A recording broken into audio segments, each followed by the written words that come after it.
Vamos lá, devemos ter perguntas. Tu quer comandar as perguntas ou ouço as da plateia aqui e depois as por escrito? Tem muita pergunta aí? Aqui temos 4, 5, 6. Então vamos aqui primeiro. Pergunta bem prosaica, mas para deixar claro.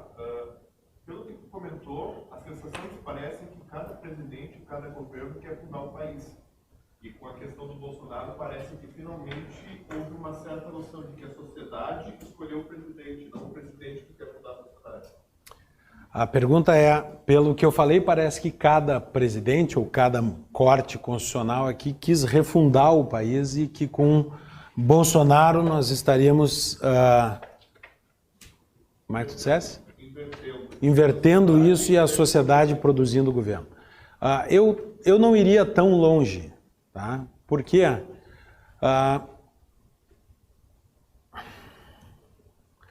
é preciso ver ainda o que vai ser o governo Bolsonaro. Isso isso é uma análise histórica dessa. Eu não quero me atirar no eu acho que é. Eu disse, é uma esperança que eu tenho que isso aconteça. Por que eu acho que não é a eleição do Bolsonaro que representa isso? Porque nós tivemos outras eleições em que o povo abraçou um candidato e que houve uma certa... A eleição do Lula não deixou de ser assim e a eleição do Getúlio não deixou de ser assim. Um abraço do povo. E a do Tancredo não deixou de ser assim, embora indireta. Depois da campanha das diretas já falhar, o primeiro presidente vindo do MDB. Então, não é a eleição em si. O que eu não quis focar aqui no nome dos presidentes, eu quis focar no modelo constitucional. O que eu acho é que o Brasil precisa um modelo constitucional que converse com a sua história e que permita ao Brasil redescobrir a sua essência. Portanto, é mais do que a eleição do Bolsonaro. É mais do que a eleição do Bolsonaro. É o que o Brasil vai ser constitucionalmente para o futuro. Se Bolsonaro fizer um excelente governo dentro dos moldes da Constituição de 88, ele pode entrar para a história como um excelente presidente. Ponto. Mas a gente não vai ter um capítulo de reencontro como eu queria. Tá? Felipe. Tem uma pergunta, não sei se existe resposta para ela, mas é uma dúvida que sempre me surge quando a gente está falando de nova Constituição. Né? A gente sempre acaba esbarrando nisso na tragédia que foi a nossa última Constituição. A gente vê na maioria das Constituições, ele sempre precisou de uma certa intervenção militar, né? Sempre tiveram golpes traumáticos para que uma nova Constituição pudesse ser otorgada. O que juridicamente precisa acontecer para que uma nova Constituição seja otorgada? Boa. A pergunta é relacionada a essa? Não, tá só, tá. Tem uma inscrição aqui próximo. A pergunta é... sempre houve uma ruptura militar ao longo dessas quebras constitucionais, quando sai de uma para outra, e o que é preciso acontecer para surgir uma nova Constituição, juridicamente. A doutrina do direito constitucional diz o seguinte, que uma Constituição nasce de uma revolução, seja armada ou não, porque uma revolução é um ato extralegal, supralegal, de fora da Constituição, em que há uma sublevação das forças sociais que desfazem uma Constituição e fazem outra. A Constituição, a gente trata assim, existem dois tipos de poder constituinte. O poder constituinte originário, que é o que escreve uma nova Constituição, e o poder constituinte derivado, que é o poder de emendas. Deriva da própria Constituição. Então, quando nasce uma Constituição, ela já prevê a forma pela qual ela pode ser reformada. Quando a reforma é tal que não cabe numa emenda, nós precisamos um novo poder constituinte originário.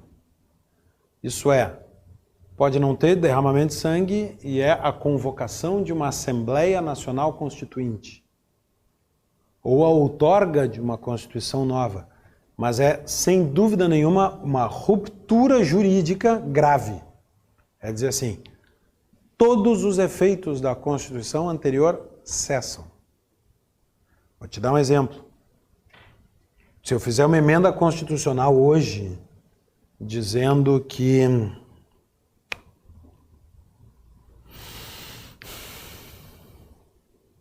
pega qualquer coisa do artigo 5º ali. Tá? Há quem diga que até o artigo 7º, que são os direitos do trabalhador, coisas fundamentais como adicional de hora extra de 50%, absolutamente fundamental para a existência de uma nação, que isso é um direito individual protegido pela parte das chamadas cláusulas pétreas, cláusulas de pedra, que não podem ser mudadas por emendas. Se eu faço uma emenda dizendo acabou o 13º no Brasil, ele é inconstitucional. Se eu seguir a tese de que o direito do trabalho compõe isso, tá? É inconstitucional. Agora, se eu escrevo uma nova Constituição e eu não prevejo o 13º, acabou o 13º. Se eu faço uma nova Constituição que não prevê o direito do habeas corpus, não tem habeas corpus.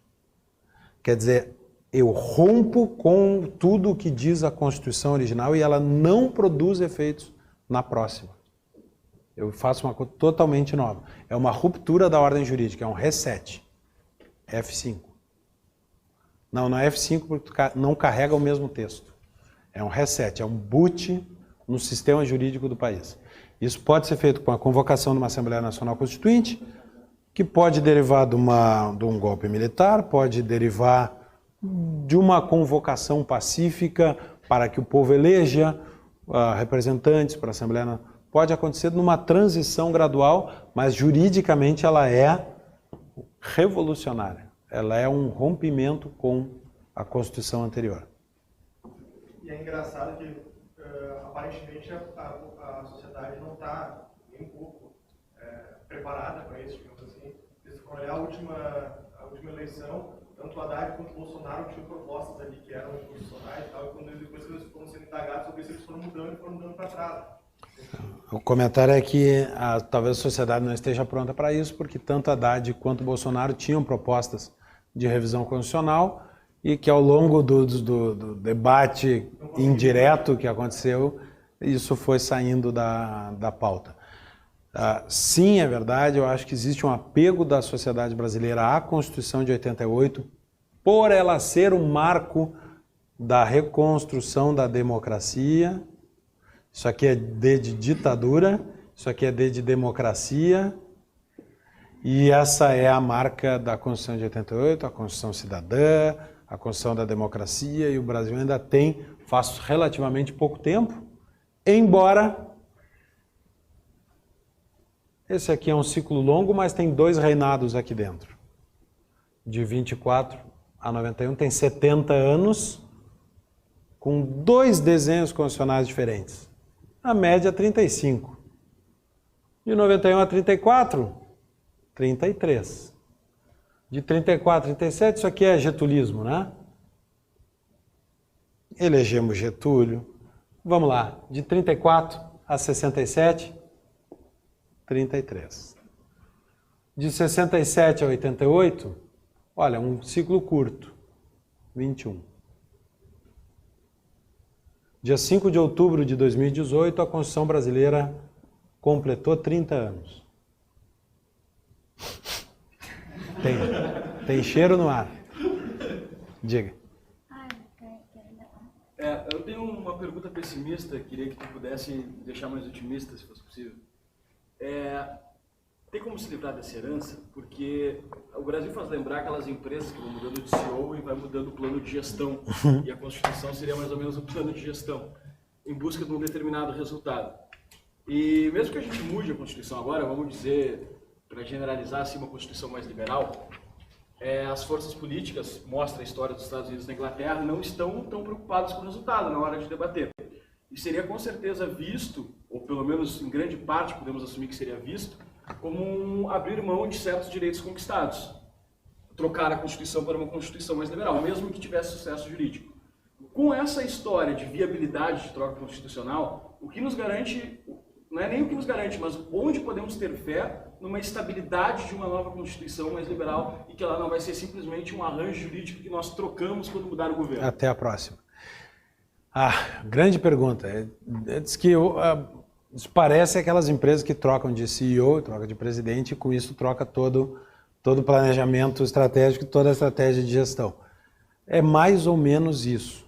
Tá? E o que nos garante que uma próxima Constituição vai ser, não vou dizer a definitiva, mas uma que dure mais e uma Constituição liberal que seja diferente disso? Nada nos garante. E o mais provável, dado esse histórico, é que a próxima Constituição seja só a próxima.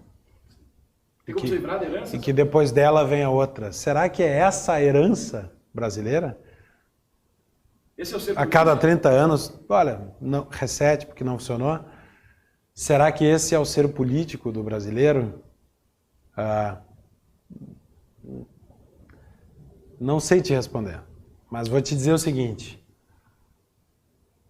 Uma forma de fazer uma Constituição que dure mais é se concentrar na moldura e não na pintura, e não no quadro. Isso é, qual é o desenho institucional, é uma moldura mal feita, arte moderna, pós-moderna. Qual é a moldura institucional, o arranjo de poderes, e não quais são as políticas públicas que vão ser exercidas. Em outras palavras, ela é uma Constituição que tem que, olha o que eu vou dizer, ela tem que sobreviver a um governo socialista como tem que sobreviver a um governo liberal, como tem que sobreviver a um governo conservador. Por quê? Porque as ideologias políticas são a pintura que nós escolhemos de acordo com as preferências pessoais de tempos em tempos, transitórias, temporárias, que podem mudar, enquanto a moldura tem que permanecer, porque a moldura é a forma pela qual nós escolhemos e qual é o limite destas ideologias quando estão no poder. É dizer, um Estado limitado que limite o governo, seja ele qual for. É dizer, um arranjo de eleições livres, democracia material, não só formal, eleições livres pressupõe liberdade de expressão, pressupõe pluralismo político, pressupõe uma série de questões da moldura que depois nós vamos decidir no dia da eleição quem vai governar e com que políticas vai governar, com que plano de governo vai governar. Nós precisamos aprender a separar isso do tecido constitucional em si. Se a gente conseguir fazer isso, alguns dirão, é uma Constituição liberal, porque não está na moldura, não está na Constituição o direito ao 13º, só estou falando do 13º, porque ele virou um escândalo por causa do Mourão. Impossível, aliás, politicamente, acabar com o 13º no Brasil hoje. Próximo assunto. Se a gente entender que isso não tem que estar na moldura, que tem que estar na pintura, dá para fazer uma Constituição que dure muito. Se a gente escrever uma Constituição para o presidente X, ou para preservar a minha ideologia, que dessa vez ganhou a eleição, uma hipótese, ela é datada. Sim. Vai cair. Em tese, tira o conteúdo interpretado como político da Constituição para não ser forma de ataque na hora que precisar fazer. Exato. Em outras palavras, o que vai garantir se o governo brasileiro é liberal ou não é a Constituição, é a eleição. E democracia dá um trabalho do caramba. E o brasileiro tem que entender que para ter um governo bom não é numa semana antes da eleição. Tem que criar as instituições, tem que financiar as instituições, tem que promover a educação, tem que gerar debate, tem que pensar antes políticas públicas tem um trabalhão aqui para chegar no dia da eleição, ganhar a eleição e governar. A minha pergunta nem talvez um pouco com a dele. A experiência de ler a Constituição é extremamente frustrante, primeiro porque ela é muito longa, muito longa. E tu vai vendo que uma série de modificações vão sendo feitas, chega a se perder, vai tentar ler. Essa é uma tradição que a gente tem também. Elas sempre foram constituições longas? Boa pergunta. A pergunta é, tu é formado ou tu é estudante de Direito ainda? Não, eu fiz Direito. Tu fez Direito, né? Ela disse, a Constituição brasileira, ela é absolutamente maçante, é frustrante ler, porque ela mudou 500, tem 100 e tantas emendas em 30 anos, e é desse tamanho, é insuportável ler a Constituição brasileira, ela chega num grau de detalhismo, eu sempre cito, vou achar isso só porque eu acho fundamental. Colégio? Já falei isso aqui? Não sei, mas é um exemplo bom. Eu já falei, se eu não falei isso aqui, cadê a nossa Constituição atual? Tem tanta Constituição aqui agora que eu não acho a nossa. É a Constituição Vademecum. O estudante de Direito sabe, Vademecum é um livro que tem tudo. Tem o Código Civil, tem o Código Penal, tem o Código de Processo Civil, tem o Código Eleitoral, tem o Código de Defesa do Consumidor, num livro só, para tu carregar só um livro embaixo do braço. Isso chama Vademecum. É a Constituição brasileira. Tá tudo ali. Enfiaram tudo. Mas eu vou encontrar aqui a do Tiradentes.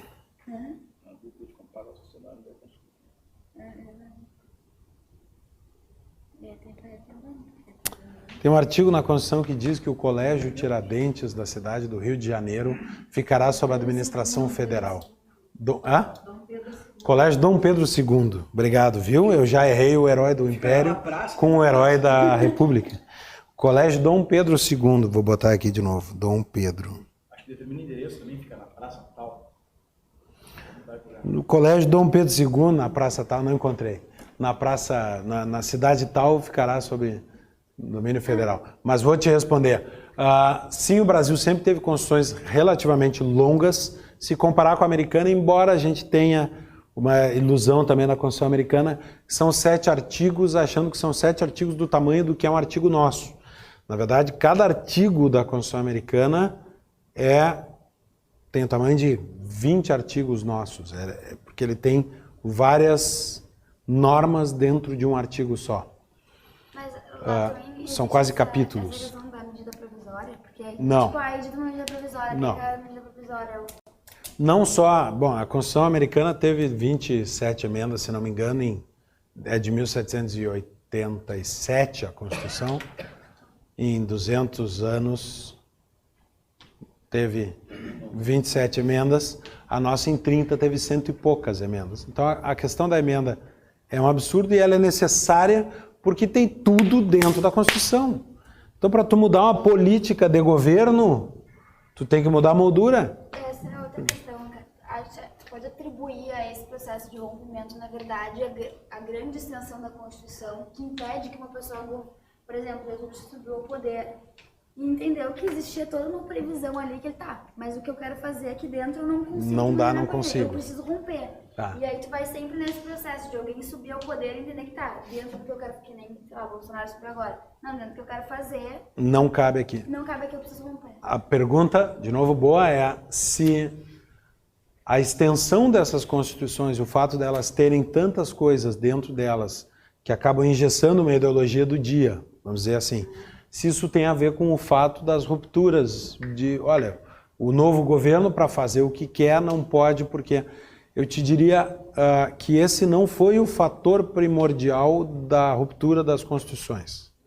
O fator primordial não foi, talvez seja pela primeira vez agora, no fim da de 88, que eu estou profetizando. Não é pela carga de política pública das constituições, mas é mais pelo arranjo político do poder, pela organização política do poder. Eu tinha um professor de Direito Constitucional que dizia: a Constituição é o estatuto jurídico do político, do poder político, a norma que rege o poder. mas elas caíram mais por conflito entre poderes do que pela carga normativa que tinham no sentido de políticas públicas. Minha leitura. Tá? Então, eu diria que vem mais do arranjo institucional a queda, até porque isso veio num crescendo, como veio no mundo nas constituições modernas, tá? A ideia de colocar ideologia dentro da Constituição, não a ideia de colocar, estou fraseando mal, mas esta carga ideológica incorporada nas Constituições começa a crescer em 1919 com a Constituição de Weimar, tá?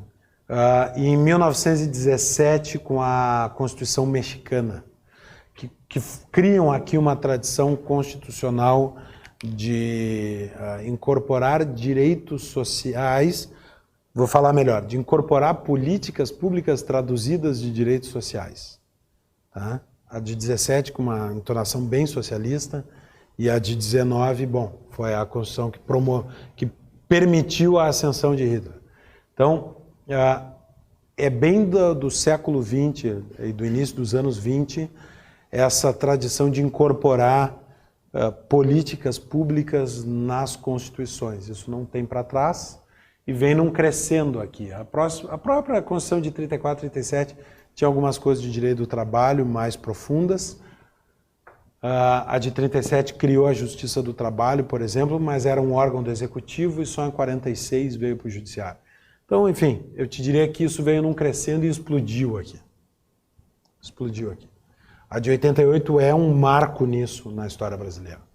Tem muito mais coisa do que a nossa própria história constitucional dentro da Constituição.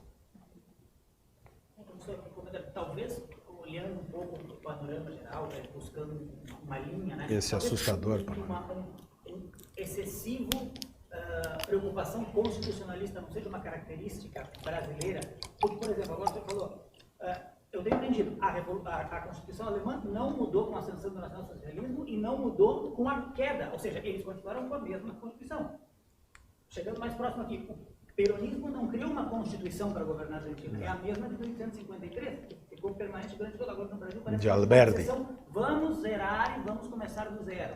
Obviamente, cada eleição demandaria uma Constituição. Talvez não seja essa uma característica que, comparado com a ideia muito brasileira também do lei para inglês ver, talvez não seja, não, peraí, agora eu vou compensar todo o meu desprezo real sobre a lei com uma supervalorização formal. Não, a Constituição tem que ser mudada porque a Constituição não dá. Boa tese. Não possa ser uma dicotomia interessante. Boa tese. Eu quero compensar num lugar. A pergunta é, será que talvez esse não seja um traço constitucional brasileiro?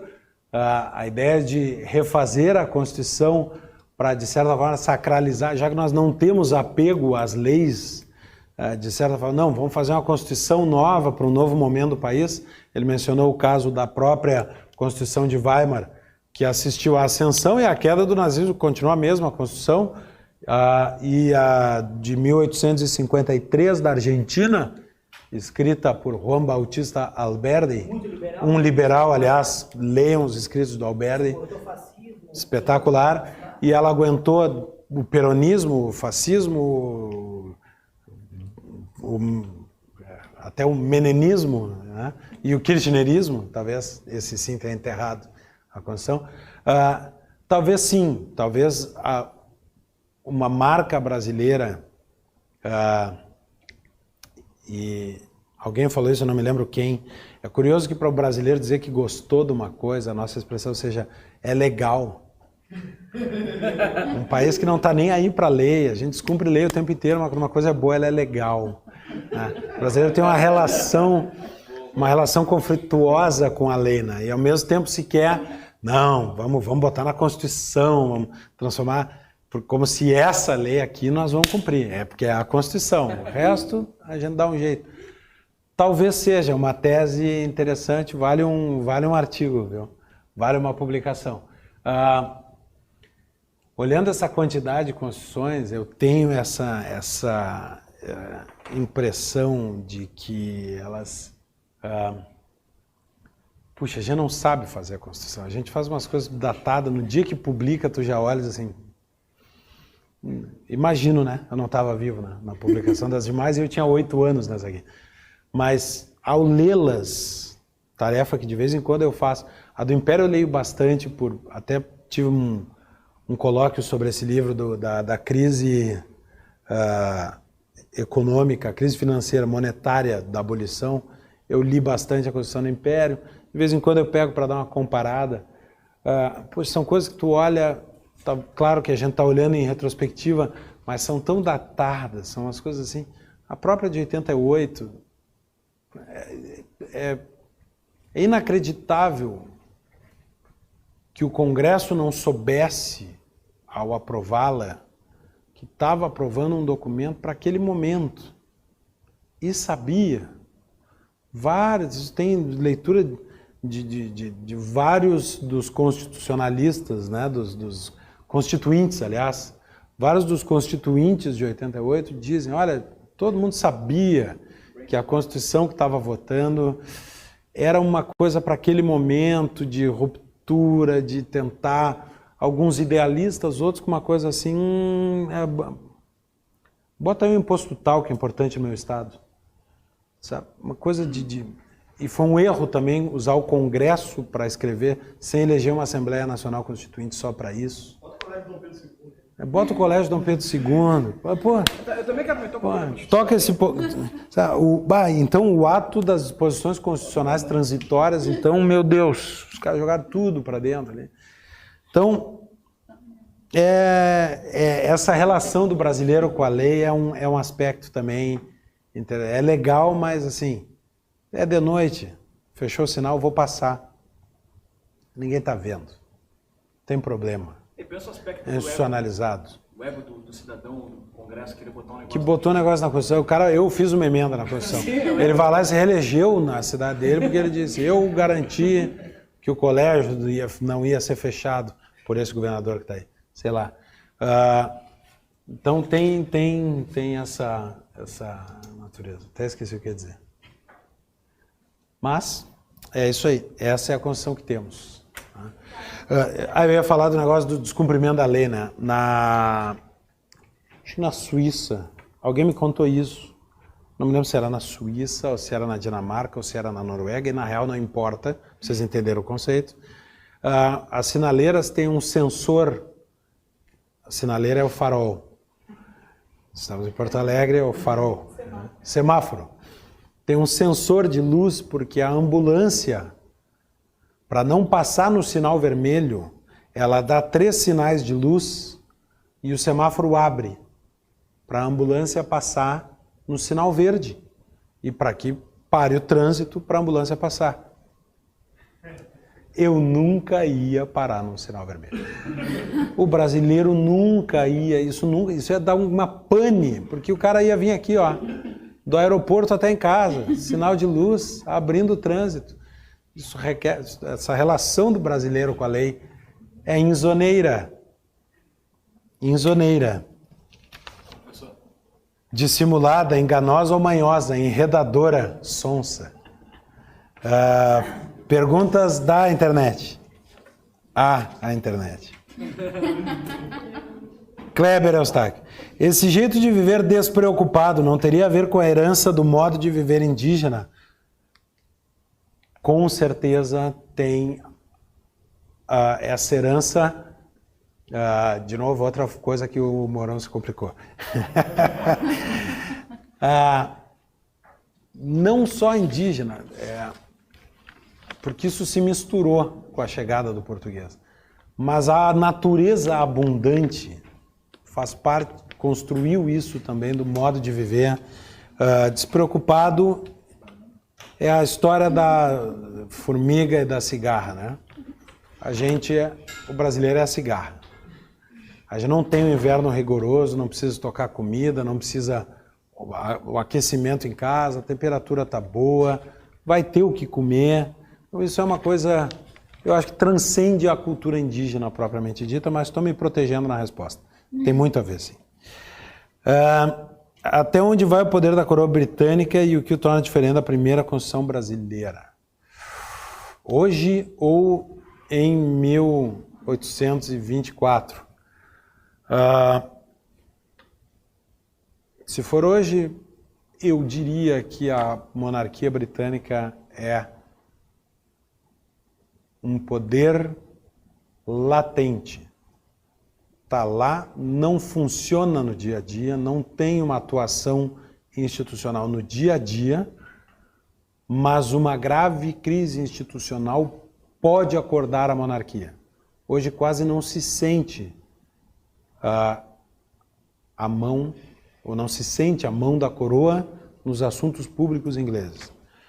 Salvo para relações internacionais e representação do país, ainda assim, quem escreve o tratado é a equipe do primeiro-ministro e a rainha leva embaixo do braço para assinar. Nem ela que vai, mas enfim, ela representa. Em 1824, na primeira Constituição do Império Brasileiro, a Constituição inglesa já era de um parlamentarismo acabado. O governo era exercido pelo primeiro-ministro eleito, resultado já das eleições. Aliás, desde 1688 houve na Inglaterra a separação entre o chefe de governo e o chefe de Estado. Opa! Chefe de Estado. E o arranjo constitucional evoluiu. As políticas públicas não eram formuladas pelo rei, mas pelo chefe de governo. O rei não tinha iniciativa parlamentar que não fosse através dos seus ministros. Os ministros propunham do governo e os parlamentares propunham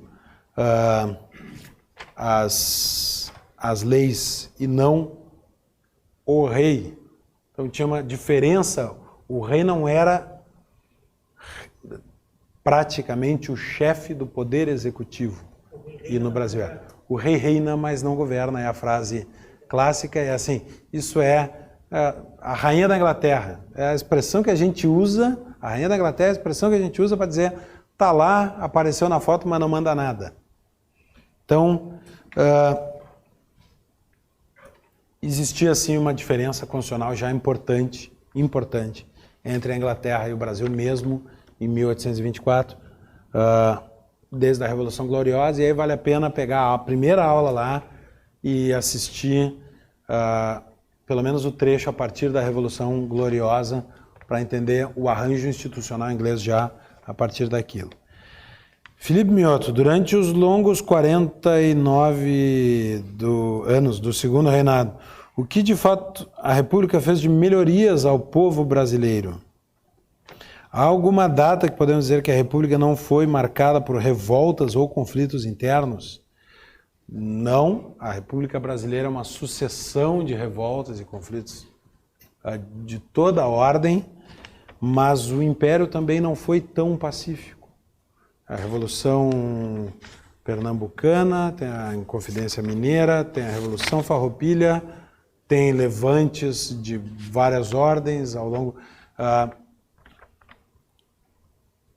Eu não tenho nenhum apego à República Brasileira, mas eu não tenho nenhuma idealização do Império. E é por isso que eu, embora ache que houve um avanço institucional muito importante do primeiro para o segundo Império, que talvez ao longo do tempo, e isso é um contrafatual, porque a gente não sabe, talvez tivesse continuado evoluindo e produzido um Brasil livre e melhor.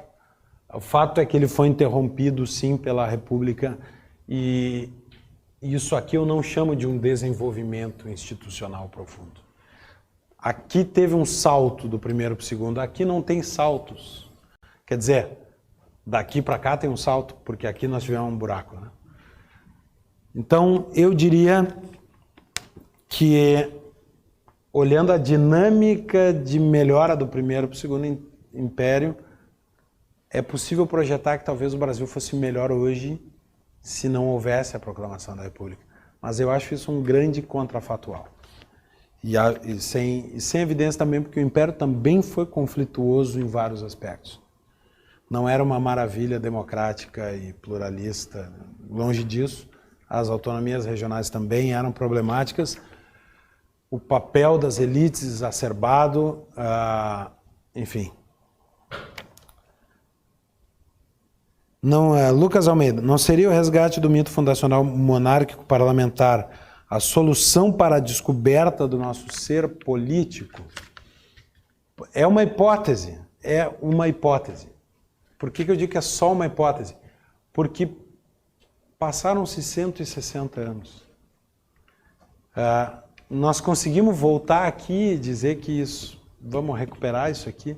Ou melhor, vai lá, passaram-se 100 anos de república. Nós vamos cumprir 100 anos de república.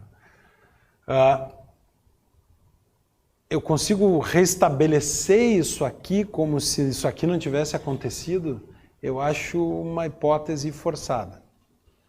Eu gosto do parlamentarismo, adoro a monarquia britânica, não consegui tirar a cidadania, mas eu gostaria muito de ser súdito do rei da Espanha. A igreja, os documentos da minha bisavó foram queimados na Guerra Civil. Então, o batistério da minha bisavó foi queimado, com uma igreja queimada na Guerra Civil Espanhola, e por isso eu não tenho. Adoraria ser súdito do rei da Espanha. Adoro a monarquia inglesa, mas eu não consigo enxergar a restauração da monarquia no Brasil. Não consigo enxergar isso acontecendo. Olhem em volta e, olha, fora de círculos muito pequenos, isso não tem nenhuma viabilidade concreta. É a minha leitura. Posso estar errado, as pedras virão. Tem mais uma. Mas em hipóteses, não seria o resgate do mito fundacional monárquico parlamentar como mito fundacional, seria uma criação de um mito e não um resgate. E o problema é a gente tentar criar aqui um novo mito do Brasil, que é o que seria se o Império não tivesse deixado de existir. Isso ser tão mito quanto o Tiradentes, tão mito quanto o Estado Novo, tão mito quanto a própria República, é um mito. O Império já não é. Já não é. Não tem a força, o Império no Brasil não teve a força que teve a Revolução Francesa e a força que teve a Revolução Americana. E não teve a força que teve a independência dos países latino-americanos conquistada na ponta da espada contra a Espanha. Os países latino-americanos, a América Espanhola, que fez independência e república juntos, que fizeram independência e república juntos, estes têm um mito fundador. Não é à toa que para fazer essa insanidade na Venezuela se resgatou Bolívar, é um mito. Se resgatou na Argentina toda semana San Martín. No Uruguai, estátua de Artigas na fronteira, para nos afrontar, já que Artigas invadia o território do Rio Grande do Sul frequentemente com seus bandos. Nós vamos resgatar quem? Vocês veem uma imagem de Dom Pedro. Vamos resgatar Dom Pedro II no Brasil? Tem força isso? A cultura das pessoas tem força? Eu acho que não. Acho que para isso precisa de um esforço. Nós estaríamos quase recriando um mito do zero. Como se vê o modelo a ser inaugurado em 2019? Liberal, ao menos quanto ao aspecto econômico. Aqui é o modelo de governo, não o modelo constitucional, né? Porque eu disse, não vejo ainda sinais de uma nova Constituição acontecendo. Acho que ela virá, mas não está acontecendo agora. Precisará acontecer no futuro. Como se vê o modelo a ser inaugurado em 2019? Liberal, ao menos quanto ao aspecto econômico. Quais são as perspectivas de reformas legislativas a partir de então? Como ficarão legislativo e judiciário? E aqui um aspecto constitucional.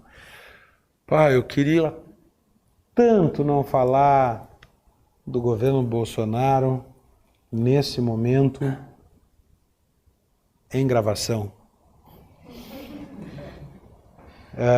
O futuro aguarda. O futuro aguarda. Acho que o sinal do governo é, sim, de um liberalismo, de mais liberdades econômicas, é um modelo liberal no aspecto econômico. Acho que é um governo com políticas públicas liberalizantes econômicas, esse é o sinal que é dado. Acho que em outros campos o sinal é mais conservador do que liberal. Ao longo da campanha,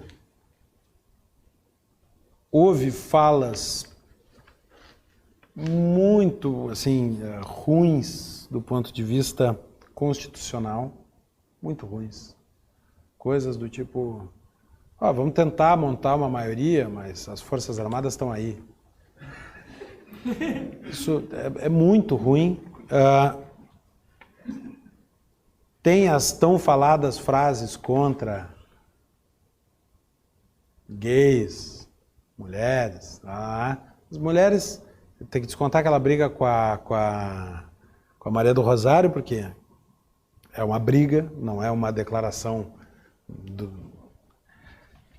Mas eu acho que, eu espero que essas frases ruins e esses sinais ruins não se tornem políticas públicas. Fiquem na boca de quem falou. Espero que a prática econômica seja liberal. Espero que o lado conservador seja centrado na destruição do aparato esquerdista que tomou conta do Estado brasileiro, mas é preciso saber destruir o aparelho, vou escrever com esta cor infame, o aparelhamento da esquerda, sem substituí-lo por outro aparelhamento. E essa talvez seja a grande revolução que a gente precisa, assim, que seja fácil de fazer, que não é nem a separação da chefia de Estado para a chefia de governo, é a separação do governo da administração pública. Quer dizer, eu tenho que tirar o comunista que está lá, porque a administração pública tem que ser imparcial e o governo tem que ser, como sempre é, ideológico, ele é escolhido por isso, mas é diferente separar isso aqui e de trocar a ideologia do aparelhamento. Não vejo isso acontecer, estou fazendo aqui hipóteses, não vejo isso acontecendo, mas quero dizer que eu não sou um conservador, eu sou um liberal e, portanto, eu gostaria de ver o lado conservador do governo enfrentando a esquerda como ela merece, mas não contaminando a moldura institucional com outra ideologia. Não sei se eu me fiz entender. As cabeças aqui fazem assim, eu vou supor que quem está lá entendeu também. Eu tenho muita esperança, não sou um crítico antecipado de um governo que nem começou, não sou. Houve frases ruins, isso tem que ser dito. Um liberal não pode concordar com algumas expressões que aconteceram, foram usadas durante a campanha, acho que não refletem a essência do novo governo de jeito nenhum, espero que não reflitam, mas eu quero, assim, já que está gravando, vai ficar para a posteridade, eu vou só botar esse asterisco ali, tem alguma coisa ali que me dói no ouvido. Dói no ouvido. Acho que é isso. Próximo. Uma última pergunta aqui do... Eu posso ler, acho que vai ficar mais fácil. Dito isso, os primeiros ministros anunciados são excelentes, eu conheço pessoalmente 3 deles, são pessoas... isso aqui no futuro não vai fazer sentido estar gravado, mas lá vai. O Paulo Guedes é um cara, ao que eu saiba, excelente, não conheço pessoalmente, mas já tive com ele. O Ricardo Vélez Rodrigues, ministro da Educação, esse cara é espetacular, espetacular. Esse tive com ele num colóquio em Gramado sobre populismo na América Latina. O Ricardo Salles, ministro do Meio Ambiente, é um cara nota 10, um cara jovem, com uma visão moderna, conhece direito ambiental, foi secretário do Meio Ambiente de São Paulo, do Alckmin, é um cara inteligentíssimo também, fundou o Em Direita Brasil, um movimento importante também nessa recriação da direita brasileira. Então acho que tem ali sinais muito bons, eu não vejo nenhum sinal ruim na formação do governo até agora, só para deixar isso bem claro. Diga. Pergunta do Carlos Frenzi, nos assistindo. Há instituições ou grupos no Brasil que defendem e são propositivos no desenvolvimento de uma nova Constituição? Pois Boa pergunta. Se há instituições públicas no Brasil, sociais e públicas, que sejam propositivas e positivas na criação de uma nova Constituição, comenta que a OAB é reativa. Eu te diria que eu não vejo isso como um movimento organizado. Isso não é pensado hoje. Uma nova Constituição não é pensada.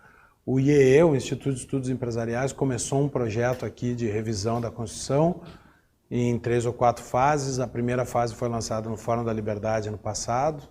Acho que não teve o impacto que poderia ter. Acho que isso não está na pauta das organizações brasileiras. Uma nova Constituição não está na pauta, pelo menos abertamente.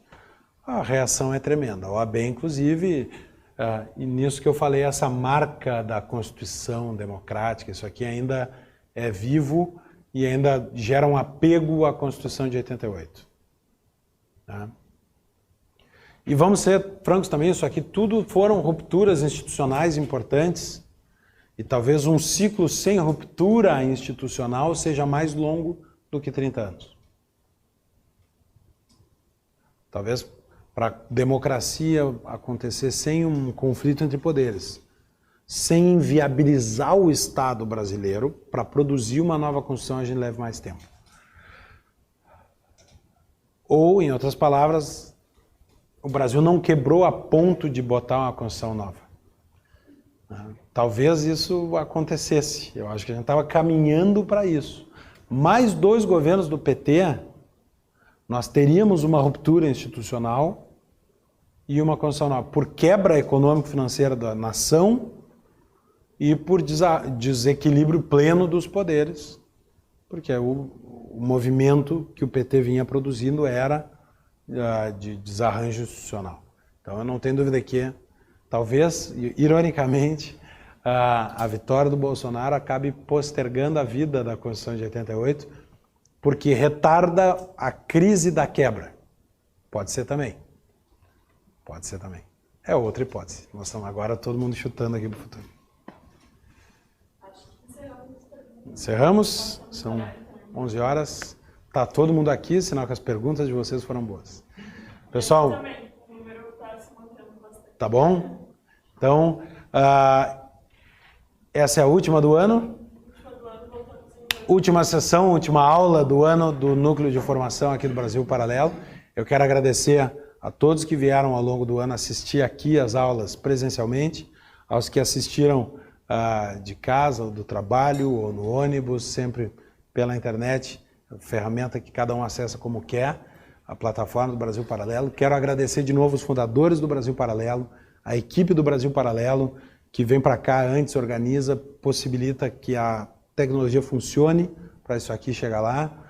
E quero agradecer todos os membros e todos os doadores, todos os patrocinadores do Brasil Paralelo, que fazem com que seja possível a gente estar aqui nessa noite conversando sobre esses assuntos, às vezes com um pouco mais de estudo, às vezes com uma irresponsabilidade de prever o futuro, mas preocupados e dedicados a debater o futuro do Brasil, o passado do Brasil e esse fenômeno que nos une a todos, que é o fenômeno de sermos brasileiros e tão brasileiros que somos.